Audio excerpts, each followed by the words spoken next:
आज़ादी की तारीखें अर्धशताब्दी पूरी कर आगे बढ़ चुकी है। आज़ादी के दीवानों की कहानियाँ कितनों की ज़ुबानी और कितनों की जिंदगानी बन चुकी है।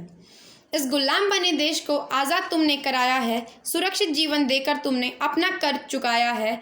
दिल से नमन तुमको करते हैं, ये आज़ाद हिंदुस्तान जो तुमने दिलाया है।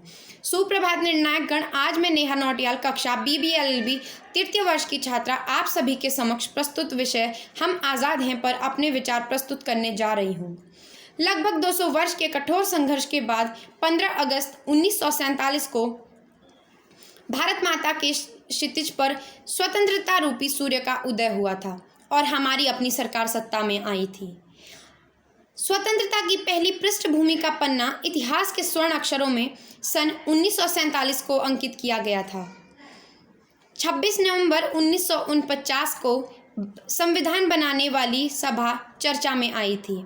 इस पृष्ठभूमि के बाद 26 जनवरी 1950 को अंबेडकर जी के द्वारा संविधान को अपनाए जाने के बाद भारत को एक गणतंत्र देश घोषित किया गया। इसमें यह घोषणा की गई कि भारत एक धर्मनिरपेक्ष देश है और यहाँ पर धर्म, वंश, जाति अथवा मत के आधार पर किसी भी व्यक्ति के साथ भेदभाव नहीं किया जाएगा। इसके सभी नागरिकों को न्याय, स्वतंत्रता, समानता व भाईचारे का आश्वासन दिया गया। न्याय उन मान्यताओं तथा प्रतिक्रियाओं का योग है जिनके माध्यम से प्रत्येक व्यक्ति को वे सभी अधिकार तथा सुविधाएं प्राप्त होती है जिन्हें समाज उचित मानता है। वैसे तो हिंदी हमारी राष्ट्रभाषा है ही, लेकिन इसके साथ साथ बाकी 18 भाषाओं को भी प्रादेशिक भाषा घोषित किया गया। इसके साथ बाकी बोली भाषाओं को भी स्वतंत्रता मिली। हमें खुली हवा में सांस लेने का अधिकार भी स्वतंत्रता के बाद से ही मिला।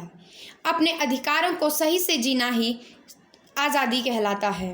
ये हमें हमारे संविधान ने सिखाया है। हमारे संसद में भी पहले पक्ष विपक्षी अपनी बात कहते हैं, तब जाकर देश के लिए कानून बनाया जाता है। दूसरे देशों की तरह राजा की तानाशाही नहीं चलती। भारत देश में कम से कम अपने मौलिक अधिकारों के अधिकार तो हैं। मुंह से एक शब्द निकालना गुनाह तो नहीं है। भारत देश में कानून भी पहले पूछताछ करता है और दोनों विपक्षियों की बात सुनता है।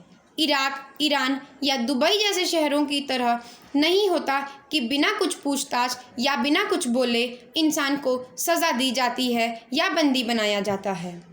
ये अधिकार सभी भारतीय नागरिकों की नागरिक स्वतंत्रता प्रदान करते हैं, जिसे सभी भारत के लोग भारतीय नागरिक के रूप में शांति के साथ समान रूप से जीवन यापन कर सकते हैं। जय हिंद, जय भारत, जय उत्तराखंड।